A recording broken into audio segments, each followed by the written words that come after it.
ഈ സ്റ്റോറി നിങ്ങൾക്ക് ഇഷ്ടപ്പെട്ടാൽ സബ്സ്ക്രൈബ് ചെയ്യുക. അധ്യായം 20. അർജുൻ പറയുന്ന ഓരോ കാര്യങ്ങളും സത്യം തന്നെയായതിനാൽ മാധവന് ഒന്നും മിണ്ടാൻ കഴിഞ്ഞില്ല. അയാളുടെ ഉള്ളിൽ അർജുനോടുള്ള ദേഷ്യം പുകഞ്ഞുകൊണ്ടിരിക്കുകയായിരുന്നു. അയാൾ അതേ ദേഷ്യത്തിൽ ഗൗതമിന്റെ അടുത്ത് ചെന്നു. ഗൗതം, ഞാൻ ഇത് അവസാനമായി പറയുകയാണ്. മര്യാദയ്ക്ക് നീ ഏട്ടന്റെ കാലിൽ വീണ് മാപ്പ് ചോദിക്കേ, മാധവൻ പറഞ്ഞു. ഞാനോ?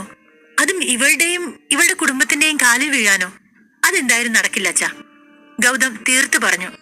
എടാ, നിന്നോടാ പറഞ്ഞ് മര്യാദയ്ക്ക് ഏട്ടന്റെ കാലിൽ വീണ് മാപ്പ് പറയാൻ. ഇനി ഒരു വട്ടം കൂടി പറയില്ല ഞാൻ, മാധവൻ ദേഷ്യം കൊണ്ട് അലറി. ഇല്ലെന്ന് പറഞ്ഞില്ലേ, ഗൗതമും ദേഷ്യത്തോടെ പറഞ്ഞു. അവനത് പറഞ്ഞതും മാധവൻ അവന്റെ കരണത്തടിച്ചു. അടിയുടെ ശക്തിയിൽ അവൻ നിലത്തേക്ക് വീണു. അവരുടെ മുന്നിൽ വെച്ച് തനിക്ക് കിട്ടിക്കൊണ്ടിരിക്കുന്ന അപമാനം കാരണം ഗൗതമിന് ഒരക്ഷരം പോലും മിണ്ടാൻ കഴിഞ്ഞില്ല. അവിടെ നിന്ന് ആരും കാണാത്ത ഒരിടത്തേക്ക് ഓടിപ്പോകണമെന്ന് അവന് തോന്നി. പക്ഷേ അച്ഛനെ ഉപേക്ഷിച്ച് പുറത്തുപോയി ജീവിക്കാനുള്ള ധൈര്യം അവനുണ്ടായിരുന്നില്ല. അതുകൊണ്ട് തന്നെ വേറെ വഴിയില്ലാതെ ഗൗതം പ്രയാഗയുടെയും വീട്ടുകാരുടെയും മുന്നിൽ തലകുനിച്ച് മഹാദേവന്റെ കാലിൽ വീഴാൻ തയ്യാറായി. നീ എന്താടാ മിണ്ടാത്തത്? വായ തുറന്ന് സംസാരിക്കടാ, മാധവൻ പറഞ്ഞു. ക്ഷമിക്കണം വല്യച്ഛ, വല്യമ്മേ, Prayaga, I am really sorry, സ്വയം നിയന്ത്രിച്ചുകൊണ്ട് ഗൗതം പറഞ്ഞു. ആ രംഗം കണ്ട അർജുന് വല്ലാത്ത സംതൃപ്തി തോന്നി. മഹാദേവനും രേണുകയും സന്തോഷിച്ചു. ഒപ്പം തന്നിൽ നിന്നും ഒരു വലിയ ഭാരം ഒഴിഞ്ഞതുപോലെ പ്രയാഗയ്ക്കും തോന്നി. ഗൗതം പലതവണ അവളെ അപമാനിച്ചിട്ടുണ്ട്.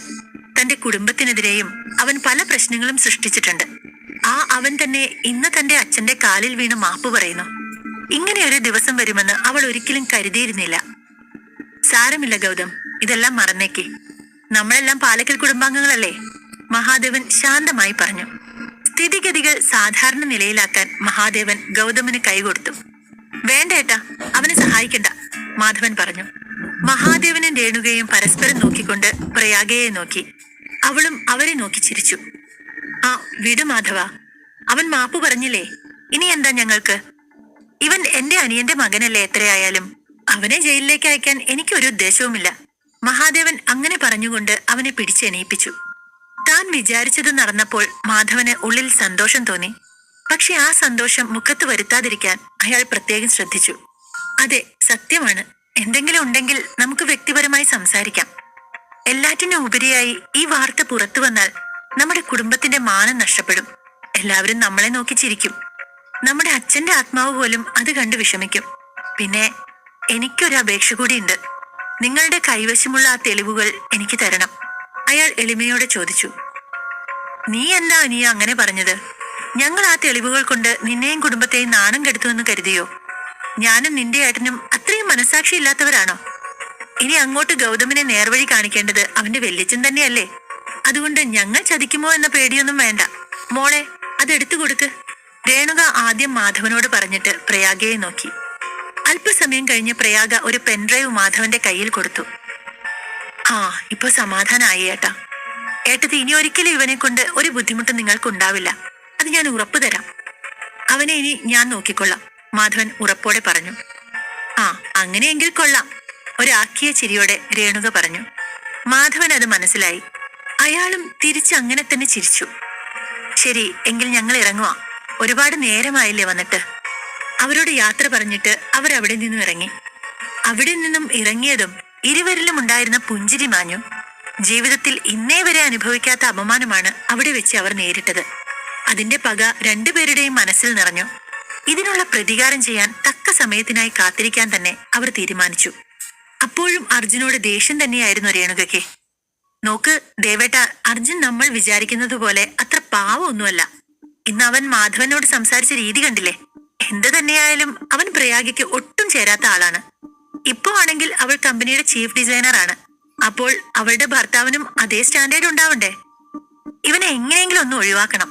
എന്റെ മകളുടെ ഭാവിയാണ് എനിക്ക് പ്രധാനം. നോക്കു മോളെ, അവനോട് അധികം അടുക്കരുത്. അത് നിനക്ക് നല്ലതല്ല. അവൻ വല്ല അഹങ്കാരവും കാട്ടിയാൽ ഉടനെ ജോലിയിൽ നിന്ന് മാറ്റണം, രേണുക പറഞ്ഞു. അത് നീ പറഞ്ഞത് ശരിയാണ്. അവൻ ഒരുപാട് മാറിയിരിക്കുന്നു. അവനിപ്പോ നല്ല സ്മാർട്ടായി സംസാരിക്കുന്നുണ്ട്. മുമ്പുണ്ടായിരുന്ന അതേ അർജുനാണെങ്കിൽ മാധവനോട് അത്ര ബോൾഡായി സംസാരിക്കില്ലായിരുന്നു, മഹാദേവൻ പറഞ്ഞു. ഇതെല്ലാം കേട്ടിട്ടും പ്രയാഗ ഒന്നും മിണ്ടാതെ നിൽക്കുകയായിരുന്നു.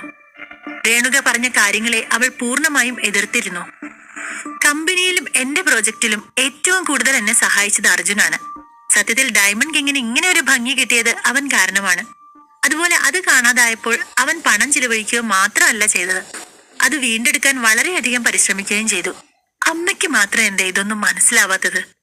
അവൾ മനസ്സിൽ അങ്ങനെ ഓരോന്നും ഓർത്തുകൊണ്ട് ഒന്ന് നെടുവീർപ്പിട്ടു. പിറ്റേന്ന് പ്രയാഗയും അർജുനും പതിവ് പോലെ ശ്രാവണ ടവറിലേക്ക് പോയി.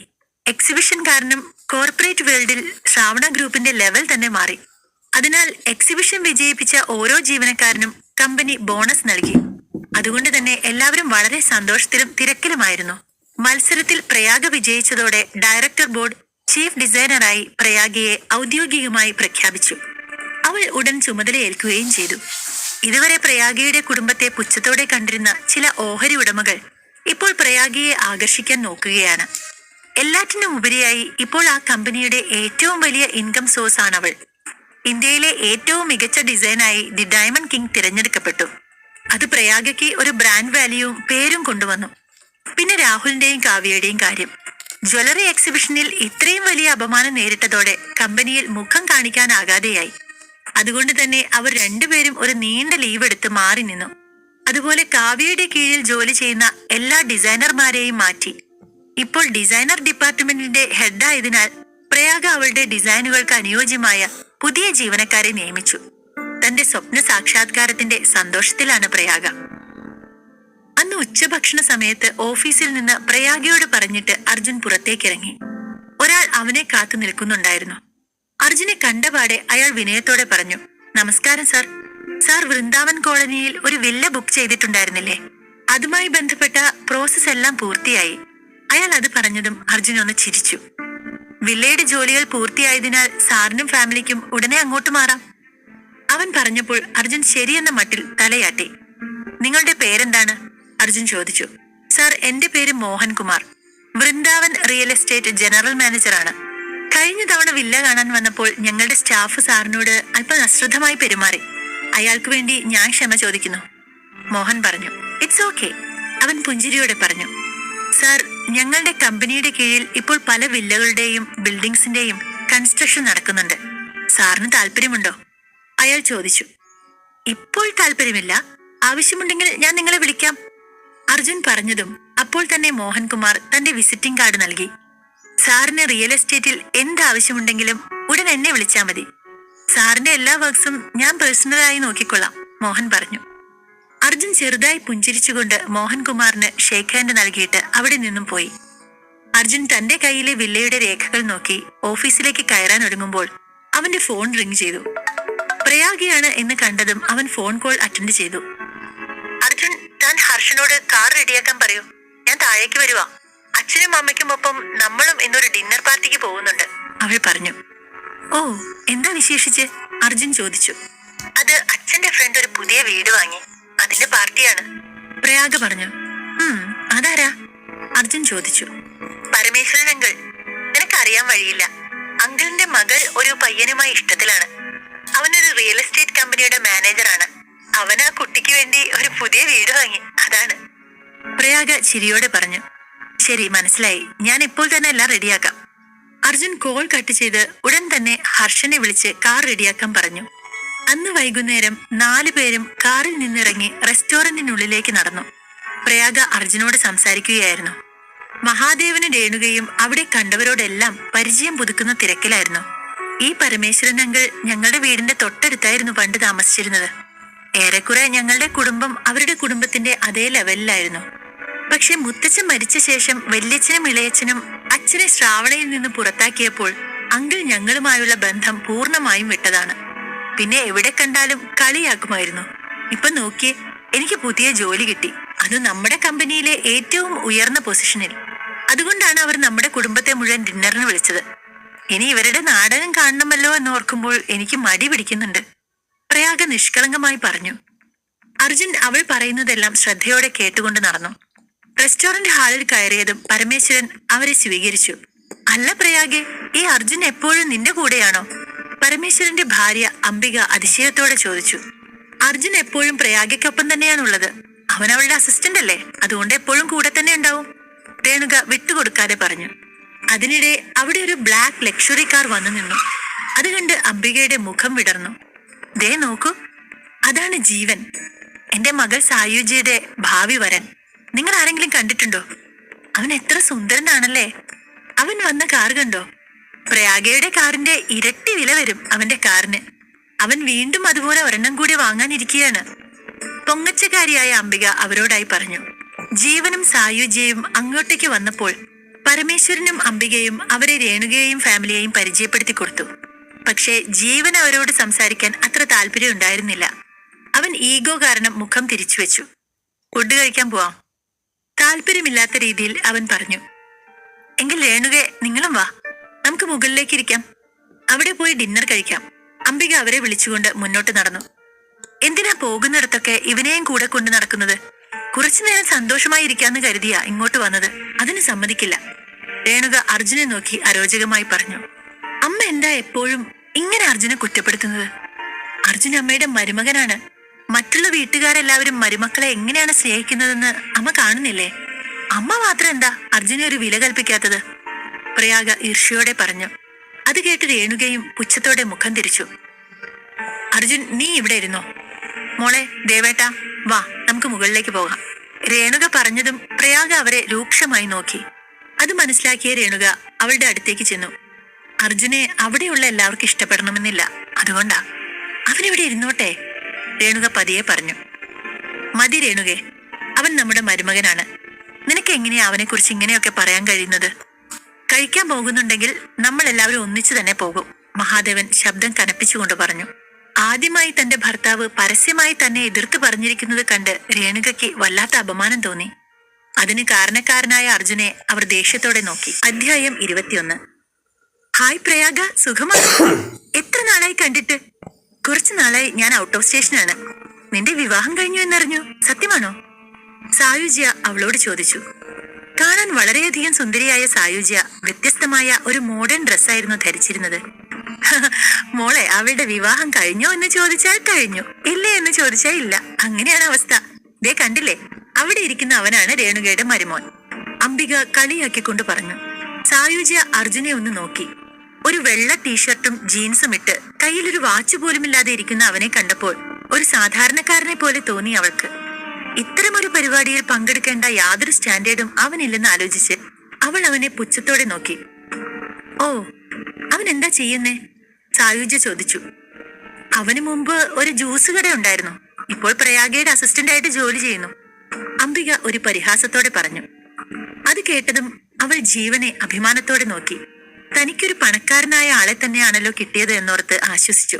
മഹാദേവ, ഇനിയിപ്പോ നമ്മൾ അയൽക്കാരല്ലല്ലോ, ഞങ്ങൾ പുതിയ വീട്ടിലേക്ക് മാറുകയല്ലേ. ഇനി നമ്മൾ എന്നാണ് ഒന്നിച്ചൊന്ന് കൂടുന്നത്? അതുകൊണ്ട് ഇന്ന് നമുക്ക് അല്പം കഴിക്കാം. പരമേശ്വരൻ ചിരിച്ചുകൊണ്ട് ഒരു ഗ്ലാസ് എടുത്ത് അയാൾക്ക് കൊടുത്തു. അല്ല, നിങ്ങളുടെ ആ വീട് ഒരുപാട് പഴയതല്ലേ? കൂടാതെ ഇപ്പോ ആ ഭാഗത്ത് ആരുമില്ല താനും. നിങ്ങൾ മാത്രമേ ഉള്ളൂ അവിടെ. ഇനി എത്ര കാലമാണ് ആ വീട്ടിൽ ഇങ്ങനെ താമസിക്കുന്നത്? ഇപ്പോൾ പ്രയാഗിക്ക് നല്ല ജോലിയൊക്കെ ആയില്ലേ, ഒരു പുതിയ വീട് വാങ്ങിക്കൂടെ? അവളെ കാണാൻ വരുന്ന ആൾക്കാർക്കൊക്കെ ആ പഴഞ്ചൻ വീട്ടിൽ വരുന്നത് നാണക്കേടായിരിക്കും, അംബിക മഹാദേവനോട് പറഞ്ഞു. രേണുകയ്ക്ക് അവരുടെ സംസാരം അത്ര ഇഷ്ടപ്പെട്ടില്ല. അതെ പരമേശ്വരൻ, പത്രങ്ങളും മാഗസിനുകളും ഒക്കെ കാണുന്നുണ്ടോ? എല്ലാത്തിലും പ്രയാഗയുടെ ഡിസൈൻ നിറഞ്ഞു നിൽക്കുക. അത് കോടികൾക്കാ വിറ്റുപോയത്. വിഷയം മാറ്റാൻ എന്നോണം അവർ ഇടയിൽ കയറി പറഞ്ഞു. അംബിക അവരെ ആ പാർട്ടിയിലേക്ക് വിളിച്ചത് തന്നെ മരുമകന്റെ പണപ്പെരുപ്പം വിളിച്ചറിയിക്കാനായിരുന്നു. അങ്ങനെയുള്ളപ്പോൾ രേണുകയും മിണ്ടാതിരിക്കുമോ? രേണുക മകളെക്കുറിച്ച് പൊക്കി പറഞ്ഞത് കേട്ട് അംബിക വീണ്ടും തന്റെ മരുമകനെ പുകഴ്ത്താൻ തുടങ്ങി.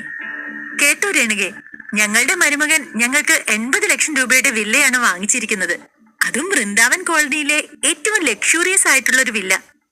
ഞങ്ങൾ വേണ്ടെന്ന് എത്ര പറഞ്ഞെന്നോ, അവൻ കേൾക്കുന്നേ ഉണ്ടായില്ല. അവർ പറഞ്ഞതും, എവിടെയാണെന്നാ പറഞ്ഞേ? വൃന്ദാവൻ കോളനിയിലോ? അർജുൻ ഇടയിൽ കയറി ചോദിച്ചു. എന്തേ, നീ കേട്ടിട്ടുണ്ടോ അതിനെക്കുറിച്ച്? അംബിക മുഷിപ്പോടെ ചോദിച്ചു. കേൾക്കുക മാത്രമല്ല, 2 ദിവസം മുൻപ് ഞാൻ അവിടെ പോവുകയും ചെയ്തിരുന്നു, അർജുൻ പറഞ്ഞു. ഇത് കേൾക്കുന്നുണ്ടോ ചേട്ടാ? അവൻ വൃന്ദാവൻ കോളനിയിൽ പോയിരുന്നു എന്ന്. അപ്പോ അവൻ കണ്ടിട്ടുണ്ടാകും അവിടുത്തെ വില്ലകളൊക്കെ. നിങ്ങളും അവിടെ ഒരു വില്ല നോക്കിക്കോ എന്ന് പറയണമെന്നുണ്ട്, പക്ഷേ നിങ്ങൾക്ക് പറ്റിയ ചെറിയ ടൈപ്പ് വില്ലകളൊന്നും അവിടെ ഉണ്ടാകാൻ വഴിയില്ല.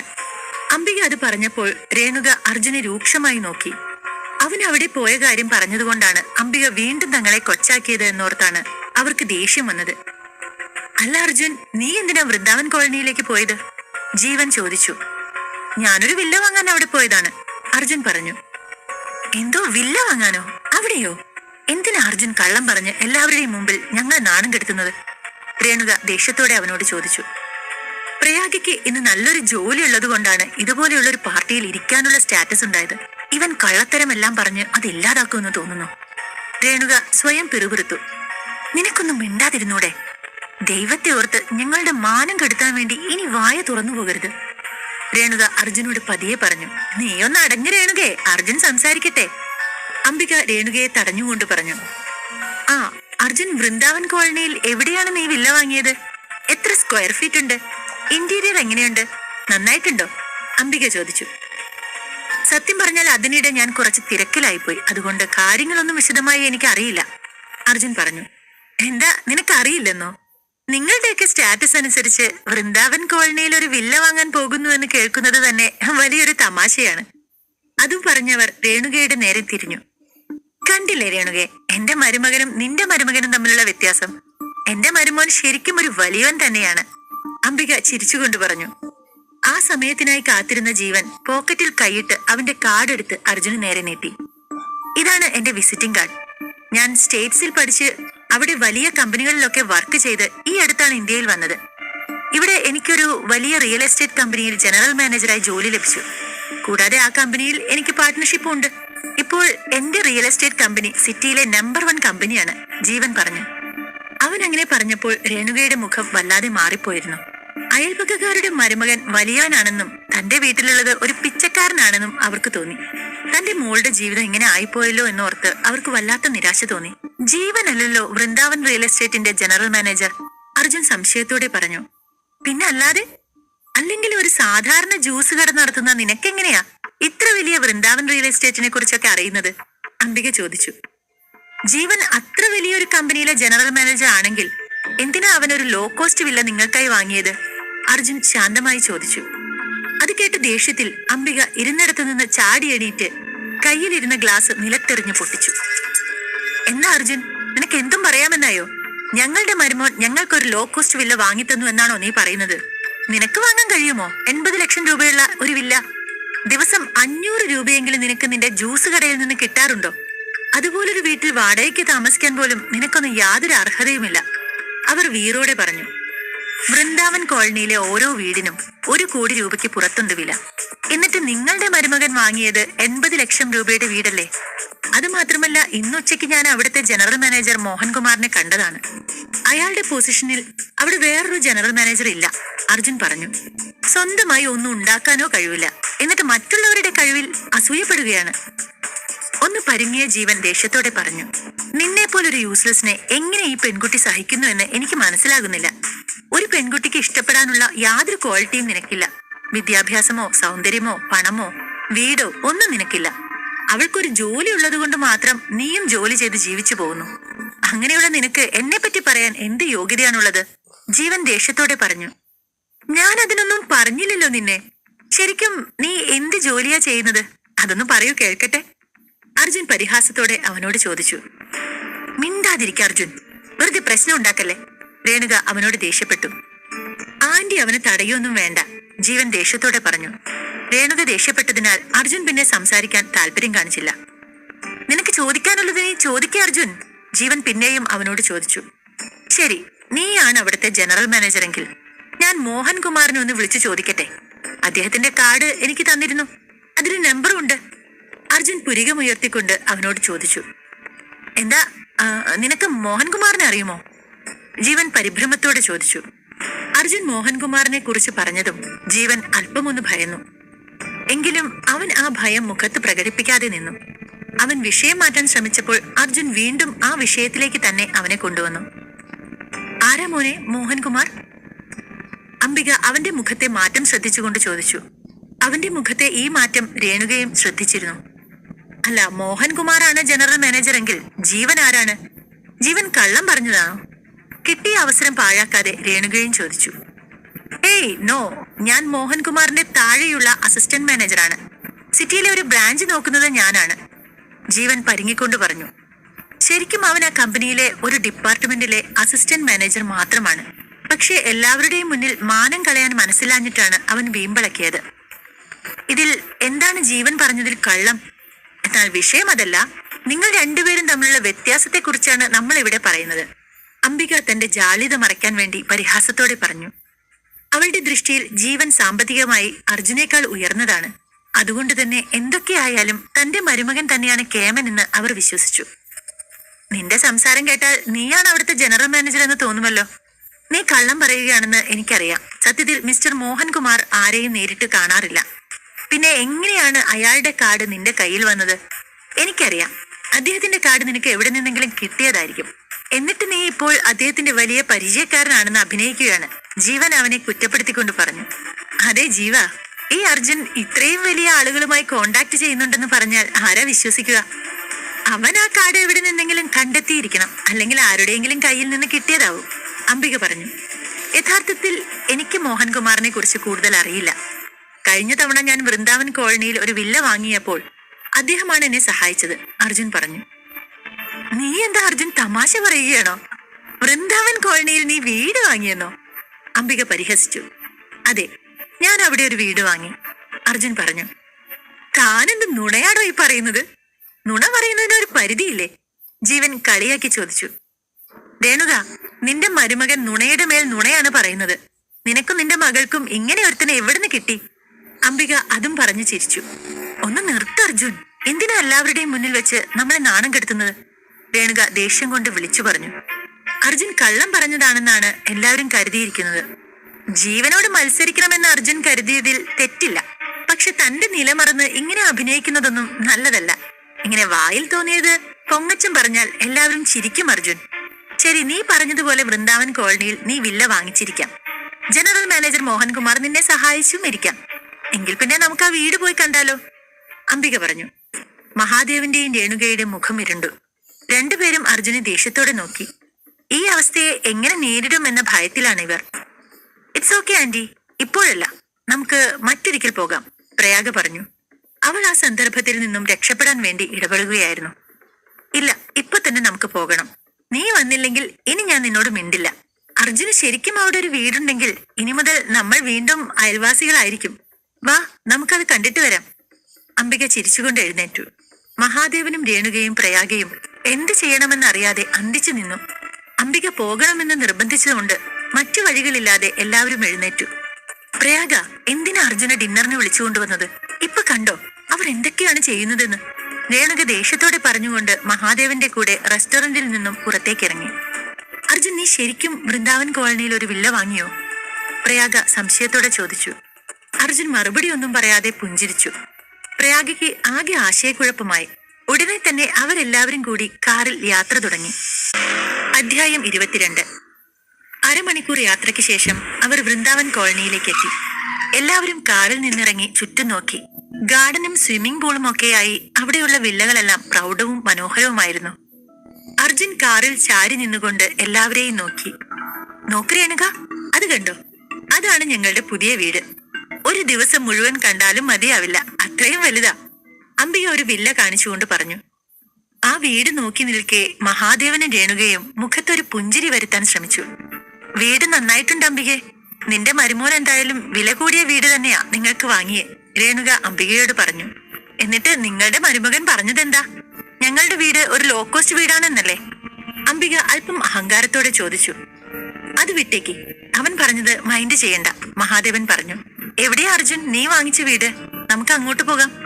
ജീവൻ ഇടയിൽ കയറി അർജുന് നേരെ തിരിഞ്ഞുകൊണ്ട് പറഞ്ഞു. മതി ജീവൻ മോനെ, അവന് വിട്ടേക്ക്. അതെ പ്രയാഗ, നിന്റെ ഭർത്താവിനെ പറഞ്ഞു തിരുത്തേണ്ടത് നീയാണ്. അവൻ ഭാവിയിൽ ഇങ്ങനെ ഓരോ കള്ളങ്ങൾ പറയുകയാണെങ്കിൽ നിനക്ക് ഈ ജീവിതം മുന്നോട്ട് കൊണ്ടുപോകാൻ വലിയ ബുദ്ധിമുട്ടായിരിക്കും. അംബിക പ്രയാഗയോട് ഒരു താക്കീത് എന്ന പോലെ പറഞ്ഞു. ആ സമയം അവിടെ ഒരു കാർ വന്നു നിന്നു. അതിൽ നിന്നും മോഹൻകുമാർ ഇറങ്ങി. ജീവൻ അത് കണ്ടതും അയാളെ നോക്കി ആവേശത്തോടെ കൈ വീശി കാണിച്ചു. മോനെ ജീവ, അതാരാ? മോന്റെ ഫ്രണ്ടാണോ? അംബിക ചോദിച്ചു. അതെ, ജീവൻ ചിരിച്ചുകൊണ്ട് പറഞ്ഞു. കണ്ടോ, ഇത്ര വലിയ കാറിലൊക്കെ വരുന്ന ആളുകളാണ് എന്റെ മോന്റെ ഫ്രണ്ട്സ്, അംബിക അഭിമാനത്തോടു കൂടി പറഞ്ഞു. മഹാദേവനും രേണുകയും കടുത്ത നിരാശയിലാണ്. പ്രയാഗ് നല്ല നിലയിലെത്തിയിട്ടും അർജുൻ കാരണം ആൾക്കാരുടെ മുന്നിൽ തല ഉയർത്തി നിൽക്കാൻ അവർക്ക് കഴിയുന്നുണ്ടായില്ല. മോഹൻ തങ്ങളുടെ നേരേക്ക് സന്തോഷത്തോടെ നടന്നു വരുന്നത് കണ്ടതും ജീവന് ആവേശമായി. ഹലോ മോഹൻ സാർ, എന്താ ഈ രാത്രിയിൽ വൃന്ദാവൻ കോളനിയിൽ പെട്രോളിങ്ങിന് ഇറങ്ങിയതാണോ? ജീവൻ തമാശയോടെ ചോദിച്ചു. ആരാ, മനസ്സിലായില്ല. മോഹൻ സംശയത്തോടെ തന്റെ മുന്നിലേക്ക് വന്ന ജീവനെ നോക്കി. പെട്ടെന്ന് ജീവൻ ഒന്ന് പരിങ്ങി. സാർ, എന്നെ മനസ്സിലായില്ലേ? ഞാൻ ജീവൻ. ലാസ്റ്റ് മന്ത് നടന്ന നമ്മുടെ കമ്പനിയുടെ കോൺഫറൻസ് മീറ്റിംഗിൽ സാർ എന്നെ പ്രത്യേകം അഭിനന്ദിച്ചിരുന്നു. അവൻ അയാളെ ഓർമ്മപ്പെടുത്തി. ജീവനോ? അയാൾ അവനെ ഓർമ്മിച്ചെടുക്കാൻ ശ്രമിച്ചു. ആ യെസ്, ജീവൻ, എനിക്ക് ഓർമ്മയുണ്ട്. താൻ എന്താ ഇവിടെ? മോഹൻകുമാർ ചോദിച്ചു. ഞാൻ വന്നത് എന്റെ ഫാമിലിയെ പുതിയ വില്ല കാണിക്കാനാണ്. സാറും വരൂ, നമുക്ക് ഒരുമിച്ച് കാണാം. അവൻ പറഞ്ഞതും നോ. ജീവന്റെ വാക്കുകൾ അവഗണിച്ചുകൊണ്ട് മോഹൻ മുന്നോട്ട് നടന്നു. വാ സായുജ്യ, ഞാൻ നിനക്ക് സാറിനെ പരിചയപ്പെടുത്തി തരാം. ജീവൻ സായുജ്യയെ വിളിച്ചു. സായുജ്യ അവന്റെ അടുത്തേക്ക് നടന്നു. സാർ, ഇതാണ് എന്റെ വുഡ് ബി സായുജ്യ. സായുജ്യ, ഇത് മോഹൻകുമാർ സാർ. ഇദ്ദേഹം വൃന്ദാവൻ റിയൽ എസ്റ്റേറ്റ് ജനറൽ മാനേജറാണ്.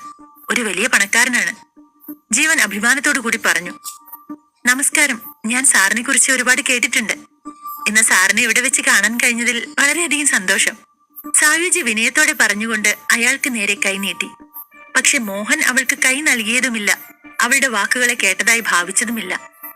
അത് കണ്ട് വല്ലാതായ സായുജ്യ വേഗം അവളുടെ കൈ പിൻവലിച്ചു.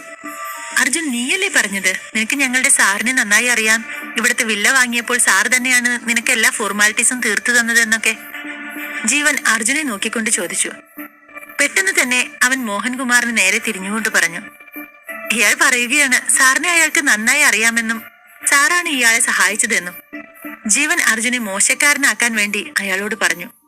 ഇതെല്ലാം കേൾക്കെ മോഹന് ദേഷ്യം വന്നു. ജീവൻ എന്തുകൊണ്ടാണ് അർജുനോട് ഇങ്ങനെ പറയുന്നതെന്ന് അയാൾക്ക് മനസ്സിലായില്ല. സത്യം പറഞ്ഞാൽ അർജുനോട് സംസാരിക്കാനും അയാളോട് ഒരു നല്ല ബന്ധം സ്ഥാപിക്കാനുമാണ് മോഹൻ കാറിൽ നിന്നും ഇറങ്ങിയത് തന്നെ.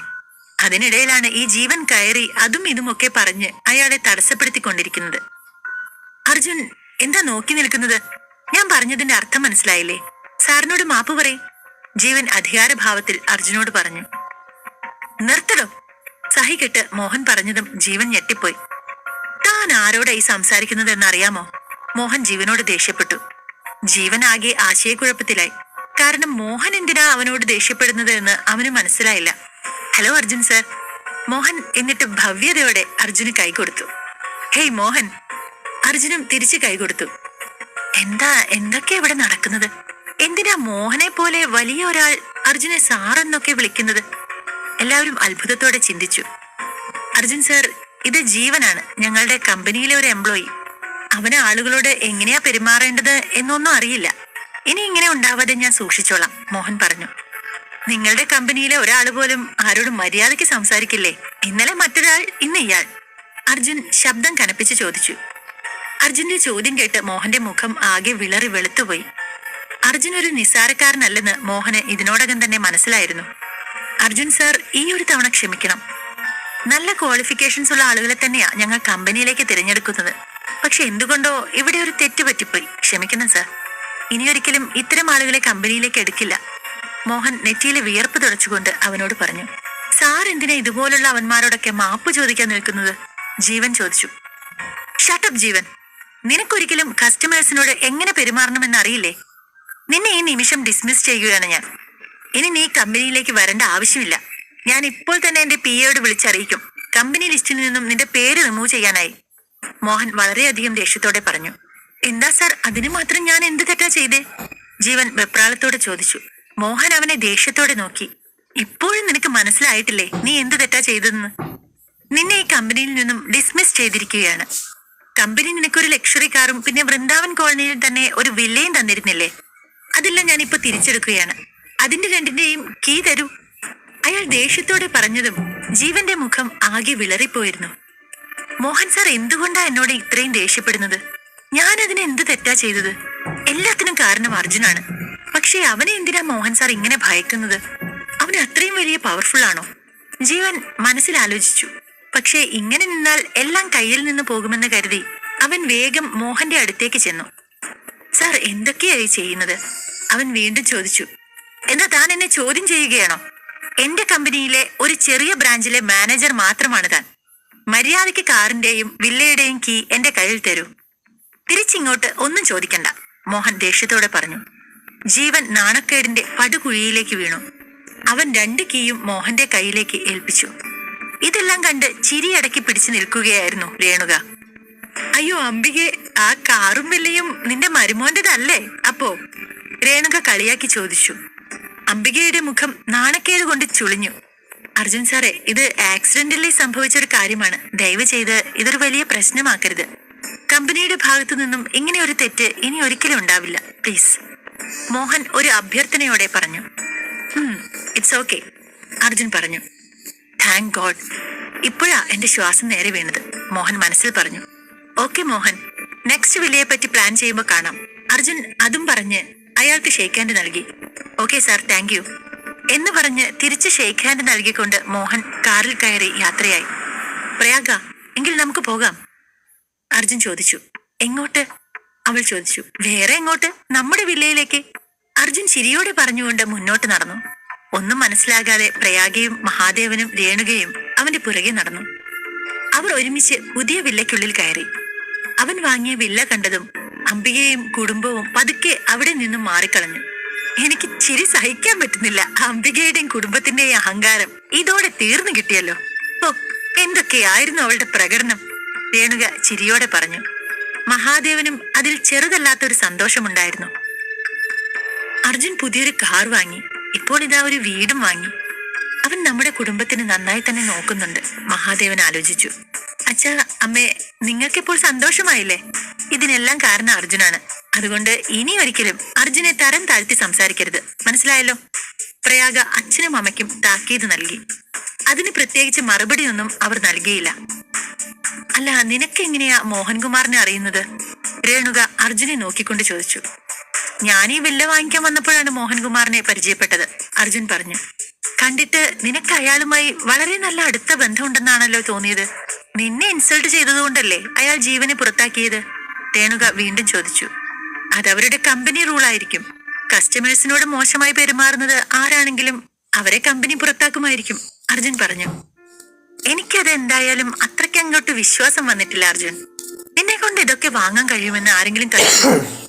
എന്റെ മോളുടെ പേര് കൊണ്ട് കിട്ടിയതായിരിക്കും ചിലപ്പോ. അതെന്തായാലും ആവട്ടെ, വാങ്ങിയ വീടെന്തായാലും നന്നായിട്ടുണ്ട്, പഴയ വീടിനേക്കാളും കൊള്ളാം. വീടിന്റെ അകമൊക്കെ കണ്ണോടിച്ചുകൊണ്ട് രേണുക പറഞ്ഞു. പ്രയാഗയുടെ മനസ്സ് ഇപ്പോഴും ചഞ്ചലമായിരുന്നു.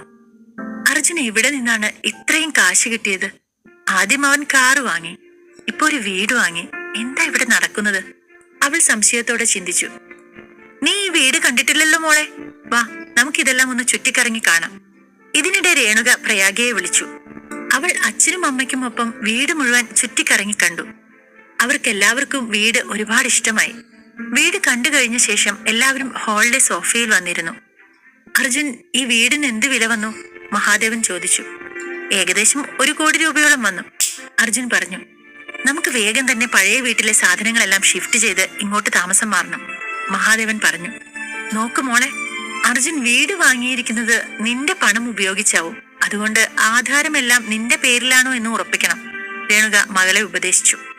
അതേസമയം അർജുൻ പ്രയാഗയെ ഒരു സൈഡിലേക്ക് മാറ്റി നിർത്തി അവളുടെ കയ്യിലേക്ക് വില്ലയുടെ പ്രമാണവും മറ്റും ഏൽപ്പിച്ചു. അത് നോക്കിയ ശേഷം അവൾ ആ പേപ്പറുകളുമായി അമ്മയുടെ അടുത്തേക്ക് വന്നു. അമ്മ, ഇത് കണ്ടോ, അർജുൻ ഈ വില്ല വാങ്ങിയിരിക്കുന്നത് എന്റെ പേരിൽ തന്നെയാണ്. ഇനി ഇതേക്കുറിച്ച് അമ്മ സംസാരിക്കരുത്, അവൾ പറഞ്ഞു. അതിൽ നിനക്ക് കുറ്റബോധം തോന്നേണ്ട കാര്യമൊന്നുമില്ല. എങ്ങനെയായാലും അവൻ ഇത് വാങ്ങിയത് നിന്റെ പണം ഉപയോഗിച്ച് തന്നെയാണ്. 2 വർഷം കൊണ്ട് നമ്മുടെ വീട്ടിൽ നിന്നല്ലേ ആഹാരം കഴിക്കുന്നത്. അപ്പോൾ ഇത് അവന്റെ ഉത്തരവാദിത്തമാണ്. അവൻ ഇതൊക്കെ ചെയ്യുന്നത് നിന്നെയും ഞങ്ങളെയും സമാധാനിപ്പിക്കാൻ വേണ്ടിയാണ്, രേണുക ഗർവോടെ പറഞ്ഞു. അമ്മയോട് എന്ത് പറഞ്ഞിട്ടും കാര്യമില്ലെന്ന് മനസ്സിലാക്കിയ പ്രയാഗ അവരോട് തർക്കിക്കാനൊന്നും നിന്നില്ല. എപ്പോഴും കമ്പനി ജോലി എന്ന് പറഞ്ഞു നിൽക്കാതെ പുതിയ പുതിയ നല്ല ആളുകളുമായി എങ്ങനെ സൗഹൃദം സ്ഥാപിക്കാമെന്ന് ചിന്തിക്കി. എന്റെ അസിസ്റ്റന്റ് അതാ ചെയ്യുന്നത്. അവൻ അതിൽ വളരെ മിടുക്കനാണ്, രേണുക അല്പം പരിഹാസം കലർത്തി പറഞ്ഞു. പ്രയാഗ ഒന്നും മിണ്ടാതെ അമ്മയെ നോക്കി. അവളുടെ അച്ഛനും അമ്മയ്ക്കും അതൊന്നും അറിയില്ലായിരിക്കാം. പക്ഷെ അവൾക്ക് നന്നായി അറിയാം അർജുന്റെ കഷ്ടപ്പാടാണ് ഇതെല്ലാം എന്ന്. നമ്മൾ ഈ പുതിയ വീട്ടിലേക്ക് മാറുമ്പോൾ നമുക്ക് മുഴുവൻ പുതിയ ഫർണിച്ചറുകളും വാങ്ങണം. അതിനുശേഷം ബന്ധുക്കൾക്കും സുഹൃത്തുക്കൾക്കും ഒരു പാർട്ടി അറേഞ്ച് ചെയ്യാം, രേണുക സന്തോഷത്തോടെ പറഞ്ഞു. അതെ, ഒരുപാട് നാളായി നമ്മുടെ വീട്ടിലൊരു ഫംഗ്ഷൻ നടന്നിട്ട്. നമുക്കത് നന്നായി ഒന്ന് ആഘോഷിക്കണം, മഹാദേവൻ പറഞ്ഞു. കുറച്ച് ദിവസങ്ങൾ കടന്നുപോയി. പുതിയ വീടിന്റെ കാര്യങ്ങളുമായി തിരക്കിലാണ് രേണുകയും കുടുംബവും. അവർ സുഹൃത്തുക്കളെയും ബന്ധുക്കളെയും ക്ഷണിച്ചുകൊണ്ട് റോയൽ ഹോട്ടലിൽ പാർട്ടി നടത്തി.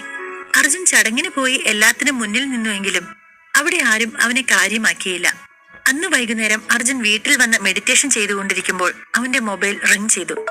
ഷൺമുഖന്റെ ഫോണായിരുന്നു അത്. സാർ പറഞ്ഞതുപോലെ രാഹുൽ ഇന്ന് എന്നെ വിളിച്ചു, ഷൺമുഖൻ പറഞ്ഞു. എന്താ പറഞ്ഞത്? അർജുൻ ചോദിച്ചു.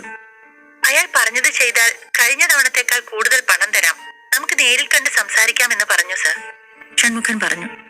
അർജുൻ ഒന്നും മിണ്ടാതെ ആലോചിച്ചു. ഞാൻ എന്താ ചെയ്യേണ്ടത് അർജുൻ സർ? അവനെ ചെന്ന് കാണണോ? ഷൺമുഖൻ ചോദിച്ചു.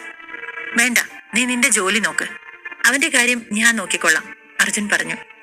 സാർ അവനെയും കുടുംബത്തെയും നശിപ്പിക്കാനുള്ള പ്ലാനാണോ? ഷൺമുഖൻ ഭയത്തോടെ ചോദിച്ചു.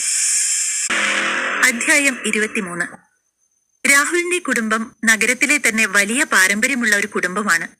എന്നിരുന്നാലും രാഹുൽ അർജുനെ നേരിട്ടാൽ അവൻ തീർച്ചയായും അർജുന്റെ കൈകൊണ്ട് തീരും. ഇപ്പോൾ രാഹുൽ മാത്രമാണ് അവന്റെ കുടുംബത്തിന്റെ ഏക അനന്തരാവകാശി. അവൻ മരിച്ചുപോയാൽ ആ കുടുംബം അനാഥമായി പോകുമെന്നാണ് ഷൺമുഖൻ ചിന്തിച്ചത്. ഞാൻ നിന്നോട് പിന്നീട് സംസാരിക്കാം, അർജുൻ ഫോൺ കട്ട് ചെയ്തു. രാഹുൽ പറഞ്ഞതുപോലെ ഷൺമുഖൻ ചെയ്തില്ലെങ്കിൽ രാഹുൽ വേറെ ആരോടെങ്കിലും സഹായം ചോദിക്കാൻ സാധ്യതയുണ്ട് എന്ന് കരുതിയ അർജുൻ ഉടനെ ഹർഷനെ വിളിച്ചു. എനിക്ക് രാഹുലിന്റെ ഫാമിലിയെ കുറിച്ചുള്ള എല്ലാ ഡീറ്റെയിൽസും വേണം, അത് പെട്ടെന്ന് തന്നെ കണ്ടെത്തണം, അർജുൻ ഹർഷനോട് പറഞ്ഞുകൊണ്ട് ഫോൺ കട്ട് ചെയ്തു. അതേസമയം കോളിംഗ് ബെൽ മുഴങ്ങി. അർജുൻ പോയി വാതിൽ തുറന്നു. മഹാദേവനും കുടുംബവും സന്തോഷപൂർവ്വം കയറി വന്നു. ഇന്ന് ഞാൻ വളരെ സന്തോഷത്തിലാ. ഇന്ന് എല്ലാവരും എന്നോട് എത്ര ബഹുമാനത്തോടെയാണ് പെരുമാറിയത് അറിയോ? അതിനൊക്കെ കാരണം എന്റെ മോളാണ്. അച്ഛൻ ഒരുപാട് സന്തോഷമായി മോളെ, മഹാദേവൻ അഭിമാനത്തോടെ പ്രയാഗയെ ചേർത്ത് പിടിച്ചുകൊണ്ട് പറഞ്ഞു. പ്രയാഗ് ചീഫ് ഡിസൈനർ ആയിരിക്കുന്നിടത്തോളം കാലം ഈ റെസ്പെക്ട് തീർച്ചയായും നമ്മൾക്കുണ്ടാകും, രേണുക സന്തോഷത്തോടെ അവളെ നോക്കിക്കൊണ്ട് പറഞ്ഞു. മഹാദേവൻ അയാളുടെ മുറിയിലേക്ക് പോയതും രേണുക പ്രയാഗയെ നോക്കി. പ്രയാഗ, നോക്ക്, ആന്റി പറഞ്ഞത് നീ മറക്കരുത്, എല്ലാം നീ ആലോചിച്ച് ചെയ്യേ, അവർ പറഞ്ഞു. ശരിയമ്മ, പ്രയാഗ പറഞ്ഞു. എന്ത് കാര്യമാ പ്രയാഗ? അർജുൻ സംശയത്തോടെ ചോദിച്ചു. നീ എന്തിനാ അതൊക്കെ അറിയുന്നത്? പ്രയാഗ അവനോടൊന്നും പറയരുത്, രേണുക പറഞ്ഞു. അമ്മയോട് എത്ര തവണ ഞാൻ പറഞ്ഞു അർജുനെ അങ്ങനെയൊന്നും പറയരുതെന്ന്.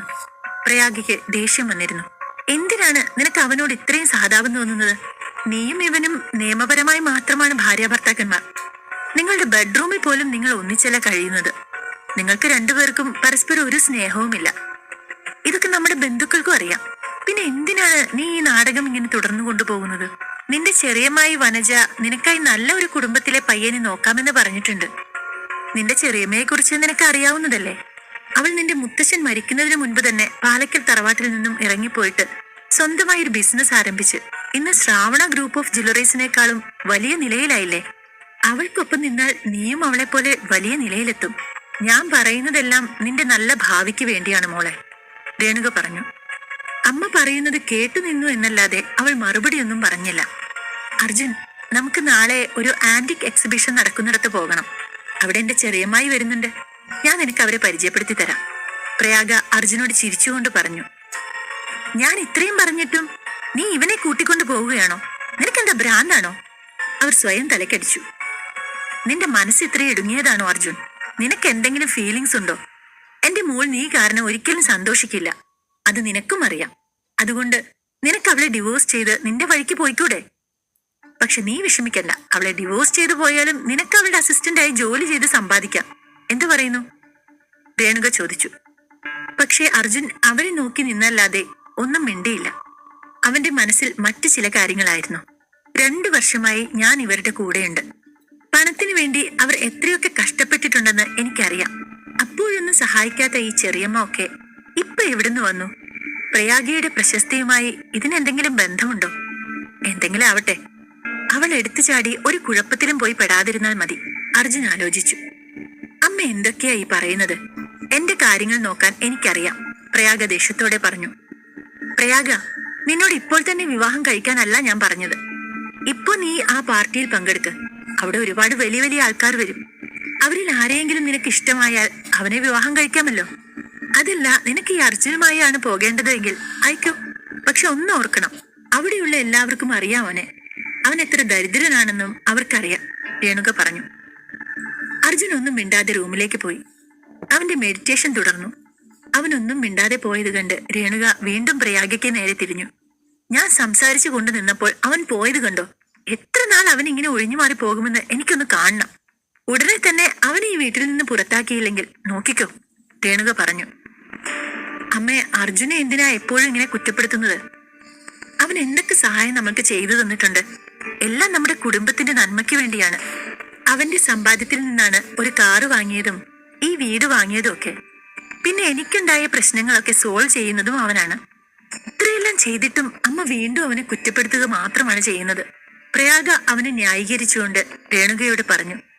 പ്രശ്നങ്ങളെ കുറിച്ചൊന്നും പറയണ്ട, അവനായി ഉണ്ടാക്കിയ പ്രശ്നങ്ങൾ തന്നെയാണ് അതെല്ലാം, രേണുക തർക്കിച്ചു. ആഹാ, എത്ര വലിയ കണ്ടുപിടുത്തം. ശരി, ഞാനൊരു തീരുമാനം എടുത്തിട്ടുണ്ട്. അർജുൻ നമുക്കായി ചിലവഴിച്ച ഓരോ രൂപയും അവന് തിരിച്ചു നൽകണം. ചെറിയച്ഛൻ കഴിഞ്ഞ ദിവസം എനിക്ക് തന്ന തുകയും ഞാൻ സ്വരുക്കൂട്ടി വെച്ചതും എല്ലാം ചേർത്ത് അവൻ നമുക്കായി ചിലവഴിച്ചതെല്ലാം നമുക്ക് തിരിച്ചു കൊടുക്കാം. കാറിനും ഡിറ്റക്റ്റീവിനും ഈ വീടിനു വേണ്ടി ചിലവാക്കിയ എല്ലാ പണവും അവന് തിരിച്ചു കൊടുക്കാം, പ്രയാഗ പറഞ്ഞു. അവളുടെ വാക്കുകൾ കേട്ട് രേണുക ദേഷ്യപ്പെട്ടു. നീ ഇത്ര മന്ദബുദ്ധിയാണോ? അവനിപ്പോൾ നിന്നോട് കാശ് ചോദിച്ചോ? പിന്നെ നീ എന്തിനാ അവന് അതൊക്കെ തിരിച്ചു കൊടുക്കുന്നത്? നമുക്ക് വേണ്ടി വീടും കാറും ഒക്കെ വാങ്ങേണ്ടത് അവന്റെ ഉത്തരവാദിത്വമാണ്. ആ, അതെന്തെങ്കിലും ആകട്ടെ. നിന്റെ മാധവൻ ചെറിയച്ഛൻ തന്ന പണം എനിക്ക് വേണം. അത് നിന്റെ അച്ഛന് വേണ്ടിയുള്ളതാ, രേണുക പറഞ്ഞു. അമ്മയോട് സംസാരിച്ചിട്ട് കാര്യമില്ല എന്ന് തോന്നിയതും പ്രയാഗ അവളുടെ മുറിയിലേക്ക് പോയി. പിറ്റേന്ന് രാവിലെ അർജുനും പ്രയാഗയും റെഡിയായി പുറത്തിറങ്ങുമ്പോൾ ഹർഷൻ കാറുമായി തയ്യാറായി നിൽപ്പുണ്ടായിരുന്നു. അവൾ സാരി നേരെയാക്കി സ്റ്റെപ്പുകൾ ഇറങ്ങി വരുമ്പോൾ സാരി കാലിൽ കുടുങ്ങി അവൾ നിലത്തേക്ക് വീഴാൻ പോയി. അവൾ ഭയന്ന് കണ്ണുകൾ മുറുകെ അടച്ചതും അവളുടെ ഇടുപ്പിൽ ഒരു കൈ അമർന്നിരുന്നു. അത് ആരുടെ കൈകളാണെന്ന് അവൾക്ക് പെട്ടെന്ന് മനസ്സിലായി. ആദ്യ സ്പർശനത്തിന്റെ മാധുര്യം മനസ്സിലെത്തിയപ്പോൾ ഇതുവരെ അറിയാത്ത ഒരു വിചിത്രമായ അനുഭൂതി അവളിലുണ്ടായി. അവളെ തന്റെ കൈകൾ കൊണ്ട് ചേർത്ത് പിടിച്ച് അർജുൻ അവളുടെ മുഖത്തേക്ക് നോക്കി. ആദ്യമായാണ് അവളെ ഇത്ര അടുത്ത് കാണുന്നത്. അന്ന് അവൾ പതിവിലും സുന്ദരിയായതുപോലെ അവന് തോന്നി. തന്റെ മനസ്സിന്റെ നിയന്ത്രണം വിട്ടുപോകുന്നതിന് മുൻപ് പെട്ടെന്ന് യാഥാർത്ഥ്യം ഉൾക്കൊണ്ട് അവൻ അവളെ നേരെ നിർത്തി. പക്ഷേ അപ്പോഴും പ്രയാഗ ഈ ലോകത്തിലായിരുന്നില്ല.